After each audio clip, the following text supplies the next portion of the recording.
So hello everyone, I hope you all are doing well, and this video is regarding with how I am managing my studies with video editing. So most of the people were asking how are you managing your video editing and somehow UPSC preparation which requires 10 to 12 hours studies.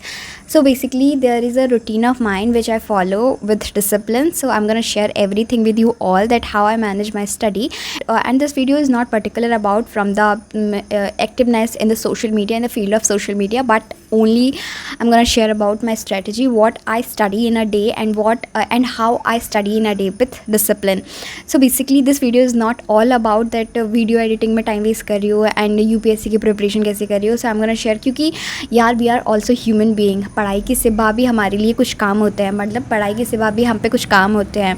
In sense अगर आप दिल्ली रह रहे हो, कहीं ऐसे area में रह रहे हो जहाँ पे आपको सेल्फ से कुछ सब कुछ करना पड़ रहा है, तो you can add this thing कि आपको खाना भी बनाना पड़ रहा है, आपका घर का काम भी आपको देखना पड़ रहा है. फिर इसके बाद बहुत सारे ऐसे लोग भी रहते हैं जो फाइनेंशियली एक तरीके से जॉब सेक्टर में भी एक इनरोल रहते हैं, तो उनको वो चीज़ भी देखनी पड़ रही है. तो I am gonna share about one thing कि बहुत से लोग जो कहते हैं कि बहन पढ़ ले, ये वीडियो एडिटिंग में मत फंस और ये वीडियो बनाना छोड़ दे. तो बहुत सारे ऐसे लोग रहते हैं जो फाइनेंशियली इंडिपेंडेंट रहना चाहते हैं, इसलिए वो जॉब सेक्टर में करते हैं. But YouTube is my hobby, not only YouTube but being in social media is my hobby. So अगर मैं जो पढ़ रही हूँ बेसिकली उसको डाल रही हूँ, तो आई डोंट थिंक कि ये कहीं से आपका टाइम वेस्ट हो रहा है, बल्कि मैं अपने टाइम को इन्वेस्ट कर रही हूँ कि जो मुझे खुशी दे रहा है, चीज़ जो मुझे हैप्पीनेस कहीं ना कहीं दे रहा है, उसको मैं फॉलो कर रही हूँ. और दूसरी चीज़ ये कि दिस मेक्स मी एक्टिव, यानी कि अगर मैं ये चीज़ नहीं कर रही होती हूँ,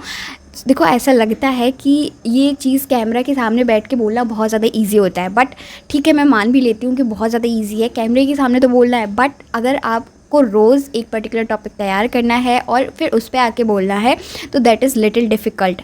अगर आप लोगों के लिए नहीं है तो that's good thing, but this is just difficult for me कि रोज़ एक न्यू टॉपिक को अच्छे से स्टडी करना और उस पर वीडियो बनाना, ये एक रिक्वायरमेंट होती है कि मैं आपको अच्छी से अच्छी चीज़ को प्रोवाइड करा सकूं और जितनी मेरे पास इन्फॉर्मेशन है मैं उसको दे सकूं.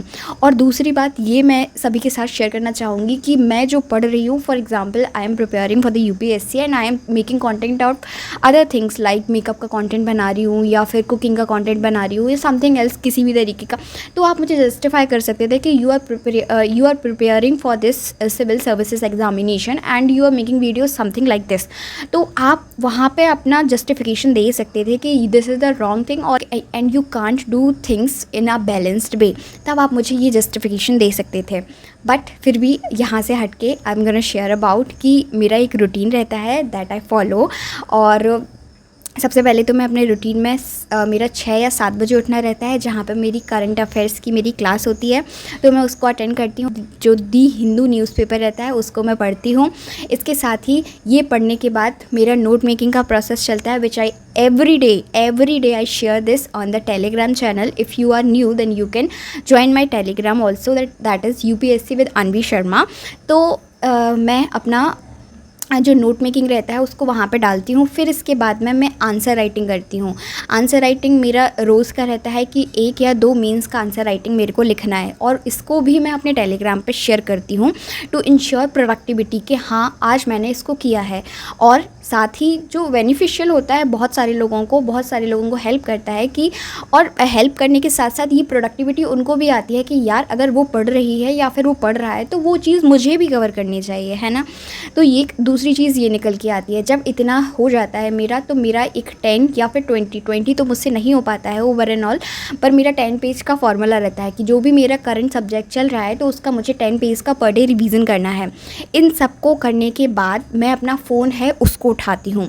लाइक 12 बजे का टाइम हो जाता है, 11:30-12 बजे तक का इतने में मेरे को लग जाता है, ठीक है. तो इसके बाद मैं फ़ोन उठाती हूँ, अपनी वीडियो को शेयर करती हूँ, और इसके बाद मैं बस जितना ऐसे खाना पीने का काम हुआ वो सारा किया. फिर इसके बाद मैं अपना टैब उठाती हूँ. टैब में बेसिकली मेरे जो पॉलिटी का रिवीजन चल रहा है अभी, जिसमें मेरे आर्टिकल्स हैं, मैं कितने बार भी अपने आर्टिकल्स को पढ़ लूँ, रोज़ कितने बार भी पढ़ लूँ, पर मेरा रहता है कि मुझे फिर से उसको रिवाइज़ करना है, क्योंकि आर्टिकल्स एक लाइक फैक्चुअल थिंग्स है जो आपको एक तरीके से अपने दिमाग में फिट करना पड़ता है. तो मैं उनको रोज़ एक तरीके से रिवाइज़ करती हूँ, जस्ट बिकॉज मेरा PSIR मेरा ऑप्शनल है. तो I need to focus on the things जो मेरे लिए इम्पॉर्टेंट है. इसको करने के बाद मैं ओवर एंड ऑल टेलीग्राम पे रिवीजन चलता है, जहाँ पे क्वेश्चनिंग आंसर की होती है, तो जहाँ पे क्विज़ वगैरह होते हैं तो उनको भी फॉलो कर लेती हूँ, क्योंकि मुझे डिजिटल एक तरीके से वे में क्रिएट करना चीज़ों को इस अच्छा लगता है, तो मैं उस चीज़ को क्रिएट कर लेती हूँ। आफ्टर दिस मैं सी सेट की एक प्रैक्टिस करती हूँ, जिसमें मैं मोस्टली ज़्यादा तो नहीं कहूँगी पर 3 से 4 कॉम्प्रहेंसिव वाला पार्ट करती हूँ। और रिवीजन, अगर रीजनिंग में बेसिकली बात की जाए तो कभी मेरा मन होता है, कभी मेरा मन नहीं होता है, तो वो मेरे मूड पे डिपेंड करता है। आफ्टर इट मैं थोड़ा ब्रेक लेती हूँ, और इसके बाद में जो मेरा होलिस्टिक रिवीजन रहता है कि what I covered in my day, तो मैं उसको बेसिकली आइडेंटिफाई करती हूँ खुद के साथ। और फिर जो रेस्ट मेरा चीज़ रहता है, then I make videos in night only. मैं दिन में, ये नहीं है कि मेरे मन में एक टॉपिक आया तो मैं उठा के कैमरा बैठ गई और मैंने बोलना शुरू कर दिया। अगर जब मेरा पूरा रूटीन शेयर हो जाता है, मतलब पूरा रूटीन मैं कवर कर लेती हूँ कि जो मुझे एक दिन में करना चाहिए, after it I choose a topic जिस पर मुझे वीडियोज़ को बनानी चाहिए। और मेरा पता टॉपिक भी कुछ अलग से नहीं होता है, topic is regarding UPSC syllabus. जो यूपीएससी सिलेबस के करंट अफेयर्स बेसिकली रिक्वायर्ड होते हैं, जो आपकी मेंस आंसर राइटिंग में बहुत ज़्यादा इंपॉर्टेंट होते हैं, उन्हीं को हाईलाइट करते हुए, उन्हीं में दिमाग लगाते हुए मैं पहले नोटबुक पे नोट डाउन करती हूँ कि मुझे इसमें क्या क्या चीज़ ऐड करके बोलनी चाहिए। फिर इसके बाद मैं गूगल पे सर्च करती हूँ कि और क्या ऐसे पॉइंट्स हो सकते हैं जिनको मैं ऐड ऑन कर सकती हूँ। मात्र मेरी 10 मिनट की वीडियो रहती है और हेजिटेशन मेरे को वीडियो बनाने में होता नहीं है, तो मुझे ऐसे एडिटिंग का इशू होता नहीं है। और मेरी वीडियोज़ इतनी हाई फाई नहीं होती हैं जिसमें मैं बहुत ज़्यादा एडिटिंग करके आपको दिखाती हूँ। बस सिंपल सा एक थंबनेल होता है और मेरी एक वॉइस होती है और उस पर एक साउंड लगा होता है। तो मैं एडिटिंग में इतना अपना टाइम वेस्ट करती नहीं हूँ। 10 मिनट की वीडियो रहती है जो मुझे एक कॉन्फिडेंस देती है, एक एक्टिवनेस देती है। तो आप लोगों से मैं बस यही कहना चाहती हूँ कि किसी को जज करने से पहले आप उसके कंटेंट को देख लो, उसकी क्या पर्सनल लाइफ है उसको देख लो। आफ्टर दिस अगर आपको लगता है कि उस इंसान में कोई कमी है, तब आप उसके बारे में कुछ जजमेंट दो। अदरवाइज़ आपको कोई भी हक नहीं है किसी भी इंडिविजुअल की लाइफ में बोलने का। Thank you so much.